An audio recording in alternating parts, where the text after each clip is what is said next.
தொடர்ந்து மற்றுமோர் அண்மைச் செய்தி. மதுரை சோழவந்தான் அருகே 2 அரசு பேருந்துகள் நேருக்கு நேர் மோதி விபத்து ஏற்பட்டிருக்கிறது. இதனை நாம் அண்மைச் செய்தியாக பார்த்து வருகிறோம். சோழவந்தான் அருகே 2 அரசு பேருந்துகள் நேருக்கு நேர் மோதி விபத்து ஏற்பட்டிருக்கிறது.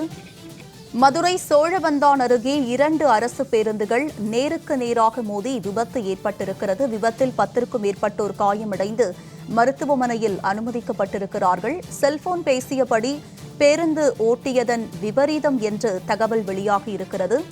நேருக்கு நேர் மோதிய விபத்தில் பேருந்தின் கண்ணாடிகள் உடைந்து நொறுங்கி இருக்கிறது. இதுகுறித்து போலீசார் விசாரணை மேற்கொண்டு வருகிறார்கள்.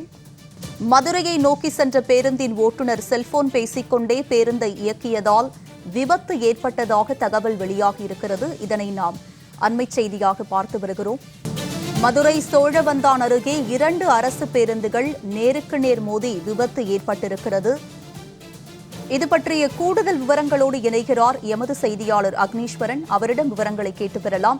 அக்னீஸ்வரன், இந்த விபத்து எப்போது ஏற்பட்டது? இந்த விபத்து தொடர்பான விரிவான விவரங்களை பதிவு பண்ணுங்க. வணக்கம் உமா. மதுரை மாவட்டம் சோழவந்தான் அருகே அரசு பேருந்து 2 நேருக்கு நேர் மோதி கொண்டதில் முன்பக்க கண்ணாடிகள் சுக்குநூறாக உடைந்து 10க்கும் மேற்பட்டோர் காயமடைந்துள்ளனர்.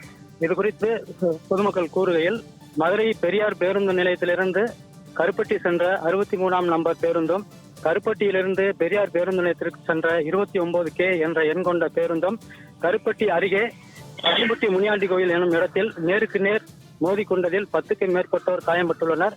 காயமடைந்தவர்களை 108 ஆம்புலன்ஸ் மூலம் உடனடியாக சோழவந்தான் அரசு மருத்துவமனைக்கு அனுப்பி வைத்துள்ளனர். இது குறித்து அங்கிருந்தவர்கள் கூறுகையில், 29K பேருந்தில் சென்ற தற்காலிக பணியாளர் செல்போன் பேசிக்கொண்டே பேருந்தை இயக்கியதால் வளைவில் செல்லும் போது எதிரே வந்த பேருந்து தெரியாததால் நேருக்கு நேர் மோதியதாகவும், மேலும் குறுகலான சாலை அந்த பகுதியில் கடந்த 2 வருடங்களாக அந்த பகுதி மக்கள் சாலையை விரிவாக்கம் பண்ண சொல்லி அரசுக்கு பலமுறை கோரிக்கை வைத்தும் சாலையை விரிவாக்கம் செய்யாததால் ஒரு பஸ் மட்டுமே போகக்கூடிய அளவில் சாலை உள்ளதாகவும், ஆகையால் எதிரே வரும் பேருந்து வளைவுகளில் திரும்பும்போது தெரியாததாலும் அடிக்கடி இது போன்ற விபத்துகள் நடப்பதாக பொதுமக்கள் கூறுகின்றனர். இன்று காலை 11:30 மணி அளவில் 2 பேருந்துகள் நேருக்கு நேர் மோதிக்கொண்டதில் 10க்கும் மேற்பட்டோர் காயம்பட்டுள்ளனர்.